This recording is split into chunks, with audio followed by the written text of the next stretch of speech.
What's up guys, reviews TJ and welcome to the second episode of the mini career mode series, better known probably now as Kimi's Career, as Jacob Porrick put in the comments for Silverstone Grand Prix. And I thought that's a really suitable name, so it's going to be called by now, and it's going to be called Kimi's Career. Anyway, we're in Singapore for today's race. We're starting in 6th place, just behind Mark Webber. We got the lights illuminated before the drivers.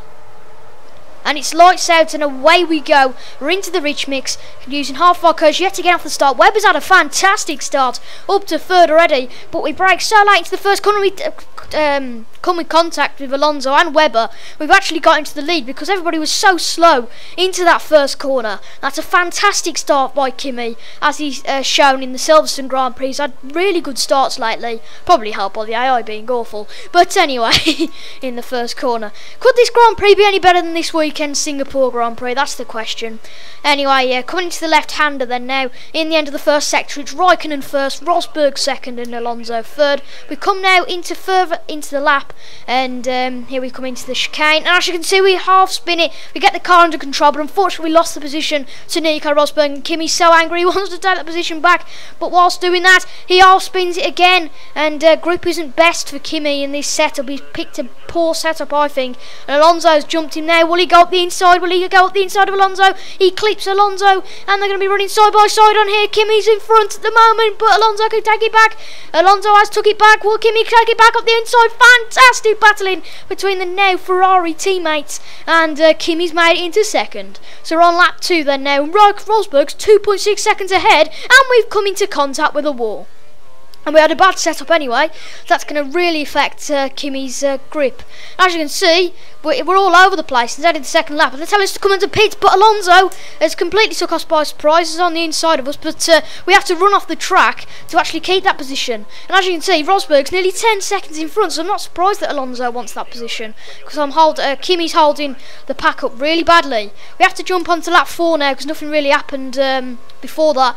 As you can see, Vettel's got DRS on, he's catching up. But as you know, in F1 2013 they can't be bothered to actually make an overtake, and Nico Rosberg is actually now 16.5 seconds ahead, and I think everybody behind is so annoyed, and yeah, well, I think we just want this second place. So now he's 19 seconds ahead, and we've come to the contact of the wall again, luckily not using any parts, and Vettel nearly went for a move there, but we stopped him, but apparently we caused a collision, which we could have done, and now it's Jenson Button in third. So now we move on to the final lap, and we go on board Kimi for the last half a lap here in Singapore. It's definitely not been the most eventful race, it's been a decent race, but as you can see, we nearly half spin it there. As you can see, Nico Rosberg's 28.1 seconds ahead, and he's already finished the race. Nearly a sector in front of anybody else, and he just dominated. I mean, he probably wouldn't have dominated, to be fair, if we wouldn't have had such a bad setup and he clicked the wall a couple of times.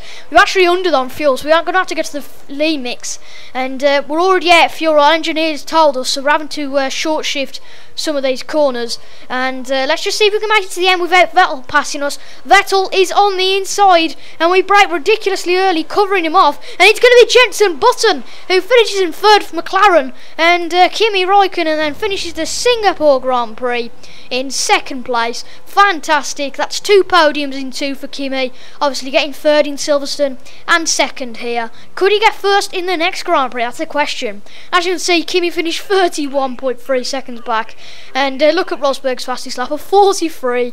Kimi's fastest lap was a 49.4. Just shows, doesn't it? Wow, embarrassing. But anyway, in the constructors, we're 4 points behind. Rosberg and Vettel are now tied on points, and as I understand, I think Vettel won in Silverstone, so he must have got 4th, and Rosberg must have got 4th in Silverstone. But anyway, on to the next race, because we're doing a 2-race special today, and we're actually going to Estoril. Great track, I really enjoyed driving it, and I thought we'd do a 2-race special, because that Singapore race was really dull, so you know what, why not? Can we make it 3 podiums out of 3? That is the question. But I think we're starting in 6th place yet again here. Let's have a look. So we're on the front of the grid, we've got Nico Rosberg, then it's Vettel, so the 2 championship leaders. Then Kimi's in 6th, and then 2 places behind him is his French teammate Romain Grosjean. So as you know, we haven't been to Estoril for a long time, so it's nice to see the drivers lining up here with the V8 engine. So we've got 3 lights, and it's 4, and it's 5. And we're away here in Estoril, and we're starting just behind Mark Webber yet again. And Alonso gets a good start. Hamilton, as you can see, in third, right on the back of Vettel and Hamilton. Button's trying to overtake us. We hadn't used the curves off a start. Could that pay us? But no, we haven't got. We've got past Webber, Alonso, and we're probably going to jump. Rosberg's here, absolutely fantastically easy at that first corner. We're going to go on the outside of Vettel. We made a little bit of contact. Don't think we had any damage from that, which is good. We kept third off the start. That's a very decent start. But as you can see, Hamilton, who started in third, he's bombing away from the field. Very interesting. Rosberg's now down to fourth, so he's not going to do very well here if he can't get past Kimi. As you can see, we're catching a little bit onto Sebastian Vettel. We're already just into standard, and as you can see, Hamilton's gone. Hamilton has gone. So unless Vettel wants to, Kimi's going to be the one who holds him up. But as you can see, we still got Hamilton in first, Vettel second, and we're 2.4 seconds behind him. Not 29 seconds this time, luckily. But this race was so boring that we actually skipped the last lap because nothing happened. Yeah, so we're going to go on board with Kimi for the last lap here in Estoril. It's quite a short lap, and if obviously you haven't got the F1 2013 game, you can't really remember the Estoril lap, we're going to go around the Estoril lap. As you can see, Rosberg's still on the back of him, and I think that's Grosjean in 10th, so he's dropped 2 positions, but we're going to get 3 podiums in a row, and I think this is going to be 3 different races for 3, unless Vettel, as you can see right on the back of Hamilton now, can overtake the Brit. But yeah, it's going to be 3 winners from 3 different races, and I think we're the only guy, I think Raikkonen is the only guy to finish on the podium every race so far. That's a very good achievement. So we're back down to standard just so we don't run out of fuel, and looks like Hamilton's going to win it unless he randomly has an engine failure at the end. But Lewis Hamilton then's